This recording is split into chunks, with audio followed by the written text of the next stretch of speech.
नमस्कार, मैं हूं आपके साथ मयंक मिश्रा। आज 27 तारीख है और इस वक्त की कई बड़ी और अहम खबरें हैं। मुस्तफा खामेनेई ईरान के सुप्रीम लीडर ने डोनाल्ड ट्रंप को एक बड़ा संदेश दिया है और एक बड़ी शर्त रख दी है डोनाल्ड ट्रंप के सामने, जिसे अमेरिका के नहले पर ईरान का दहला माना जा रहा है। डोनाल्ड ट्रंप के नहले पर मुस्तफा खामेनेई का दहला माना जा रहा है और साथ ही आपको यह भी बताएंगे कि आखिर क्यों डोनाल्ड ट्रंप ने ये जो पिछले 48 घंटे से हमले रोके, इसकी वजह क्या है। देखिए, एक बहुत बड़ा दावा जो कि ईरान की तरफ से किया गया है। कल ही ये दावा सामने आ गया था, लेकिन इसका थोड़ा सा एनालिसिस करना जरूरी है। ईरान की तरफ से दो बेहद अहम दावे किए गए। पहला दावा यह है, ईरान के Islamic revolutionary guard core IRGC ने दावा किया है कि ऑपरेशन विक्ट्री 2 के तहत मध्य पूर्व में अमेरिकी सैन्य ठिकानों पर किए गए हमलों में 200 से ज्यादा अमेरिकी सोल्जर्स मारे गए हैं और कई घायल हुए। ये बहुत बड़ा दावा है जो ईरान ने किया। देखिए, जॉर्डन पर जो हमले हुए, कुवैत पर हमले हुए, बहरीन पर हमले हुए, इराक पर हमले हुए, यहां पर सीधा सीधा अमेरिका के बेसिस को निशाना बनाया गया और बेहद सटीक हमले किए गए। फतह 2 से हमले किए गए, फतह 110, जुल्फिकार मिसाइल से हमले किए गए, सेजिल मिसाइल से हमले किए गए और ये तीनों मिसाइल्स का कोई जवाब ना तो पेट्रियट के पास था, ना थाट के पास था। अमेरिका के डिफेंस सिस्टम की धज्जियां उड़ गई, चीथड़े उड़ गए। हमने आपको यही दावा किया था। देखिए, हम कैजुअलिटी के बारे में कोई दावा नहीं कर रहे, लेकिन हमने एक और दावा किया था। मैंने खुद ने आपको यह दावा कर बताया था कि जो खबरें हैं, जिस नेचर की स्ट्राइक करी है, जिन मिसाइल्स की स्ट्राइक की है, जिस प्रिसीजन के साथ स्ट्राइक की है, उससे लगता है कि अमेरिका के कई जेट्स तबाह हुए हैं, खासतौर पर जॉर्डन में। और अब ईरान की तरफ से भी यही दावा किया जा रहा है। ईरान कह रहा है कि साहब, जो हमले किए उसमें 11 तो फाइटर जेट अमेरिका के तबाह हो गए। जॉर्डन में जो फाइटर जेट के बेस पर हमला हुआ था, वो मिसाइल ठीक उस हैंगर के ऊपर गिरी थी जहां पर फाइटर जेट्स खड़े थे अमेरिका के, वो तबाह हुए हैं। कुवैत में बड़ी जो है वो तबाही हुई है। कुवैत में भी जो फाइटर जेट के हैंगर थे वो तबाह किए गए। अब ईरान दावा कर रहा है कि हमने 11 अमेरिका के फाइटर जेट्स तबाह कर दिए हैं, जिसमें F-15 फाइटर जेट शामिल है, एक P-8 है, इसके अलावा C-17 ट्रांसपोर्ट विमान है, वो शामिल है और 8 से ज्यादा जो है रिफ्यूलिंग टैंकर शामिल है। मतलब ये आंकड़ों को अगर आप जोड़ लें तो ये अच्छे खासे नंबर हो जाएंगे। देखिए, ये पिछली बार भी हुआ था इस तरह से कि हमने कहा था आपको कि 30 से ज्यादा प्लेन्स तबाह हुए। अमेरिका के नंबर्स जो है वो 42 निकल के आए और अब देखिए ईरान के ये दावे हैं, इनको लेकर सैटेलाइट इमेजेस भी सामने आनी शुरू हो गई हैं। इतनी आसानी से डोनाल्ड ट्रंप पीछे नहीं हटते। ये जो हमले हुए उसके पीछे की एक पूरी कहानी है कि आखिर क्यों डोनाल्ड ट्रंप ने ये हमले रोके, हम उसका भी जिक्र करेंगे।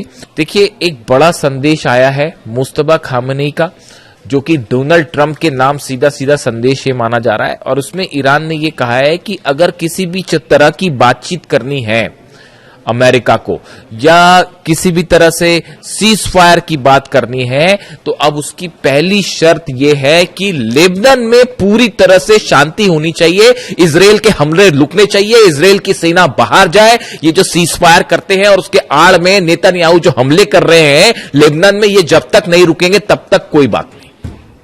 ये सीधा सीधा संदेश मुस्तफा खामेनेई ने डोनाल्ड ट्रंप को दे दिया है कि आपसे बात ही तब होगी जब आप लेबनान में पूरी तरह से मसला खत्म, या अमेरिका ये जो इजराइल की फोर्सेस है इसको बाहर भगाइए यहां से पहले, और नेतन्याहू के हमले रुकवाइए, और ये जो सीज फायर के नाम पर धोखा देते हैं इस तमाशे को बंद करवाइए, वरना कोई बात नहीं।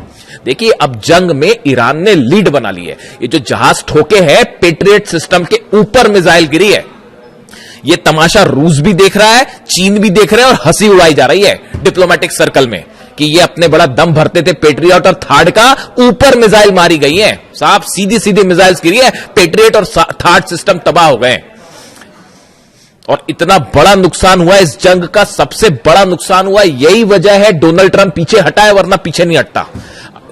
बैठक होती है व्हाइट हाउस में, मैं आपको एक वीडियो में पहले भी बता चुका हूं। व्हाइट हाउस में बैठक हुई, पीट हेग्सेट शामिल थे उसमें, डैन केन्स शामिल थे, अमेरिका के तमाम अधिकारी शामिल थे। उसमें बताया गया कि जो नुकसान हुआ है और कैसे पेट्रियट और थार्ड सिस्टम मिसाइल्स खत्म हो रही है। सिर्फ 900 मिसाइल्स बची है अमेरिका के पास, एक महीना में सिर्फ 20 मिसाइल बन पाती हैं।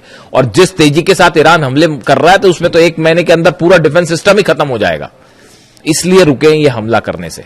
और दूसरी चेतावनी आ गई है ईरान की तरफ से कि नेटो के जितने बेसेस है सबको ठोका जाएगा, चाहे वो तुर्की में हो, चाहे इटली में हो, चाहे जर्मनी में हो। मैं आपसे उस पर चर्चा कर चुका हूं, इसलिए इस पर बात नहीं करूंगा। तो ये 6 बेसेस ऐसे हैं नेटो के जहां पर न्यूक्लियर वेपन्स होने की बात कही जा रही है। वो सब के सब खुर्रमशहर 4 के निशाने पे, और जेलेंस्की को भी जवाब मिलेगा। अभी जो कैस्पियन सी में जहाज जलाया है ईरान का, उसका जवाब जो है वो खुर्रमशहर 4 रेडी है। और वो 5 वाला वर्जन भी जो है वो शायद पहली बार अब यूक्रेन पर ही टेस्ट किया जाए, और वो 100% यूक्रेन को जवाब मिलेगा। आप लिखवा लीजिए, चाहे तो कैस्पियन सागर में जवाब मिलेगा और या फिर जो है सीधा मेनलैंड पे हमले का जवाब मिलेगा। तो बैठक हुई, बैठक में यह तय किया गया कि भाई अभी जो असेसमेंट हुआ कि कितना नुकसान हो रहा है, उसमें यह बात निकल के सामने आ गई कि अगर आप लॉन्ग रेंज वॉर करते हैं, लंबी जंग की तैयारी करते हैं। पहली बात तो देखिए, ईरान में वो रैपिड वेनेजुएला समझने की गलती कर रहे थे, तमाम समझाने के बाद भी कि उसको वेनेजुएला मान के चल रहे थे। ईरान ने समझा दिया क्या है हकीकत। अब वो है वॉर स्ट्रेटेजी पूरी तरह से गड़बड़ा गई है। अमेरिका के जो सीनेटर्स हैं अपोजिशन के और जो कांग्रेसमैन है, उनके बयान सुनिए। डोनाल्ड ट्रंप की ऐसी तीखी आलोचना उनके प्रेसिडेंट बनने के बाद से नहीं हुई, और यह कहा जा रहा है कि मिड टर्म पोल हारना तय है डोनाल्ड ट्रंप का। उनके जो सीनेटर्स हैं अपोजिशन, वो सवाल उठा रहे हैं कि ये क्या घटिया रणनीति लेके आप वॉर में गए। ना तो आप जीत पा रहे, ना आप बाहर निकल पा रहे, ना ईरान के अंदर जा पा रहे, ना हॉर्मुज कैप्चर कर पा रहे, ना लीडरशिप चेंज कर पा रहे, ना ईरान की सेना का मुकाबला कर पा रहे। तो कर क्या पा रहे फिर? जंग करने के लिए किस लिए गए थे? हकीकत यह है कि अब इस जंग में ईरान ने जबरदस्त लीड बना ली है। यह उसी दिन तय हो गया था जिस दिन अली खामनी साहब पे हमला किया गया था। मेरे पे लोग सवाल उठाते थे जिस दिन अली खामनी साहब का असैसिनेशन हुआ, उसी दिन जो मेरा पहला वीडियो था 28 तारीख को असैसिनेशन के बाद का, उस वीडियो में मैंने कहा था कि आप देखिएगा ईरान ये जंग कभी नहीं हारेगा। और आज 5 महीने बाद आप कहां खड़े हैं? हॉर्मुज के गेट पर जो है वो पहरेदारी करते खड़ी हुई है अमेरिका की सेना। सच है या नहीं बताइए? क्यों नहीं एंटर कर लेते हॉर्मुज में? अंदर एंटर करिए। अबू मेहदी ऐसी मार मारेगी ना कि एक भी जहाज नहीं बचेगा। वो जहाज पीछे खींचने पड़ गए। ये जो दूसरे दौर की हवाई फायरिंग करी, इसमें जो फाइटर जेट से हमले किए गए, वो हमले के पहले वो जो जहाज खड़े थे वो पहले आगे खड़े थे, उन सबको पीछे खींचना पड़ गया। वो 1000 किलोमीटर की रेंज के पीछे करना पड़ गया, वरना अबू मेहदी ऐसा मार मारते कि जहाज नहीं बचते।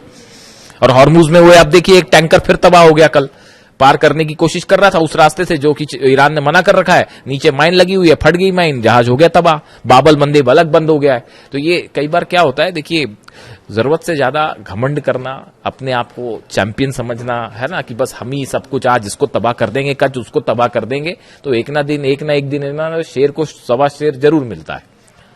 और यहां तो बहुत भारी शेर मिल गया है, मतलब भागने का रास्ता। वहां पे प्लानिंग चल रही है वॉशिंगटन डीसी में, व्हाइट हाउस में प्लानिंग चल रही है कि भाई ईरान की जंग से इज्जत बचाते हुए कैसे बाहर निकला जाए। अरे काय की इज्जत बचाओगे साहब? वो चाइना ने आपका एक एक चीज आपकी समझ ली है कि कैसे आपका तोड़ है। F-35 फाइटर जेट का तोड़ क्या है, F-18 का तोड़ क्या है, टॉम हॉक मिसाइल गिर गई और तो और छोड़ दिया। इससे बड़ी बात और क्या होगी? वो ईरान जो मलबा दिखा रहा है टॉम हॉक मिसाइल का, टॉम हॉक मिसाइल को मार के गिरा देने का मतलब आप समझते हो? वो सिर्फ मामला ईरान अमेरिका तक नहीं है।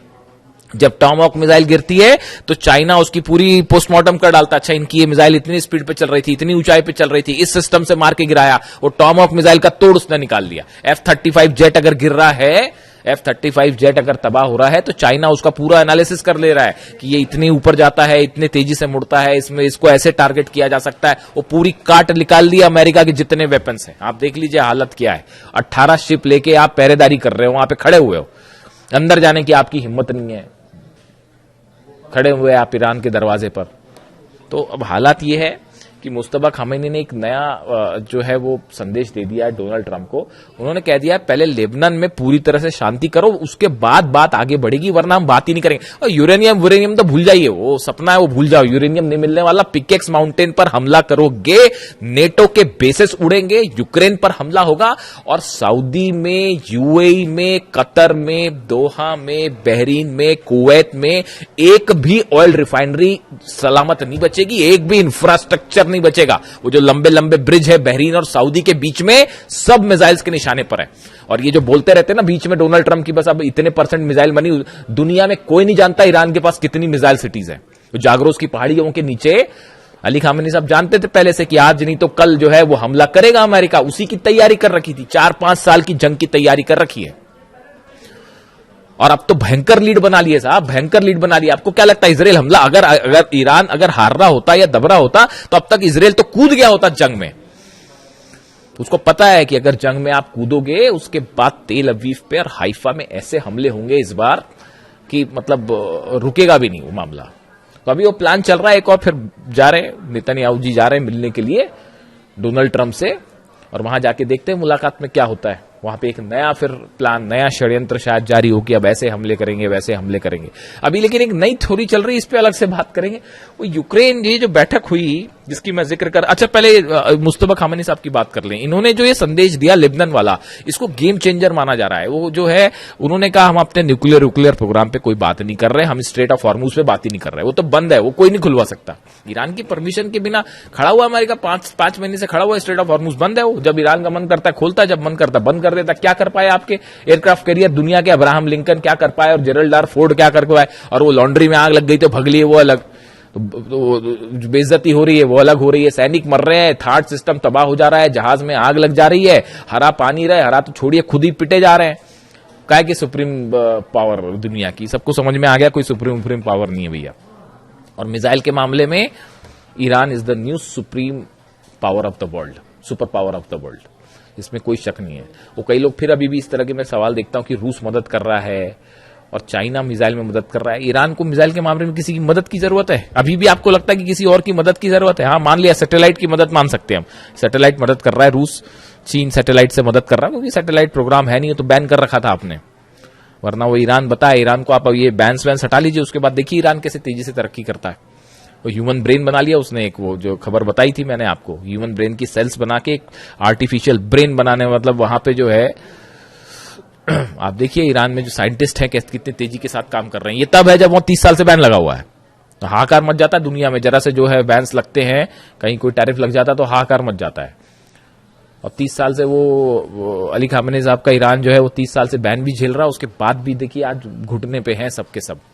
तो अब इन्होंने, मुस्तफा खामेनी साहब ने बड़ी प्लानिंग के साथ मामला पूरा लेबनान पे शिफ्ट कर दिया है। और इसका मतलब यह है कि न्यूक्लियर प्रोग्राम पर कोई बात नहीं, बाद में देखा जाएगा, और हॉर्मुज पर कोई बात नहीं, बाद में देखा जाएगा, खोलना है नहीं खोलना, बंद करना क्या करना है। पहले लेबनान में आप ये जो तमाशा चल रहा है लेबनान में हमले करने वाला, इसको बंद करिए पहले, उसके बाद ही आगे बढ़ेगी बात। अब डोनाल्ड ट्रंप ने डिसाइड करना है क्या करना है, यानी फोकस। अब देखिए कहने का मतलब यह है, ये खबर अहम इसलिए है, ईरान ने मन बना लिया है कि अब इनसे जो भी बात होगी नहीं होगी, करना है नहीं करना है, ईरान अपने टर्म पे डिक्टेट करेगा, अपने टर्म पे डिक्टेट करेगा। कोई बात अमेरिका की नहीं मानी जाएगी, ना उनके वो जो बीच वाले हैं बात करने वाले, ना उनकी बात मानी जाएगी।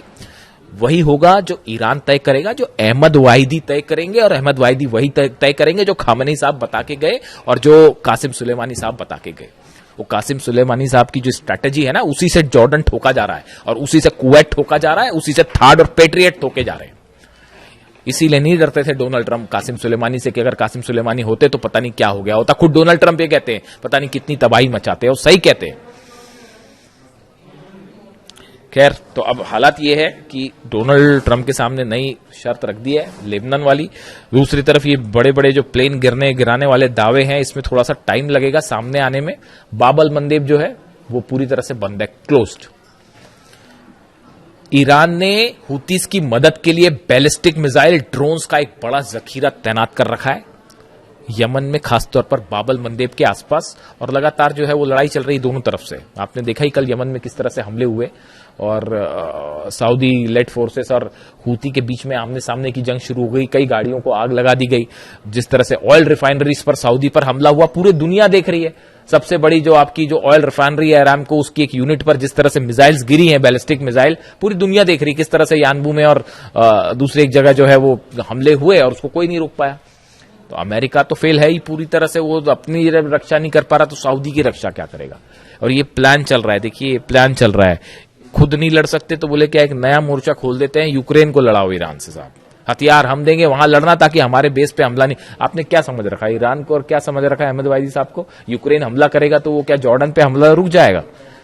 अहमद वाहिदी साहब ने, जो मेरे पास जो जानकारी है, ईरान की सेना ने, आईआरजीसी ने अपना टारगेट तय कर रखा है, पूरे अरब से अमेरिका को बाहर निकालो, ट्रंप की सेना को बाहर निकालो, उसके बाद देखा जाएगा। इस टारगेट के साथ काम कर रहे हैं। और डोनाल्ड ट्रंप की कोशिश जो यूक्रेन वाला है उस पर अलग से बात करेंगे।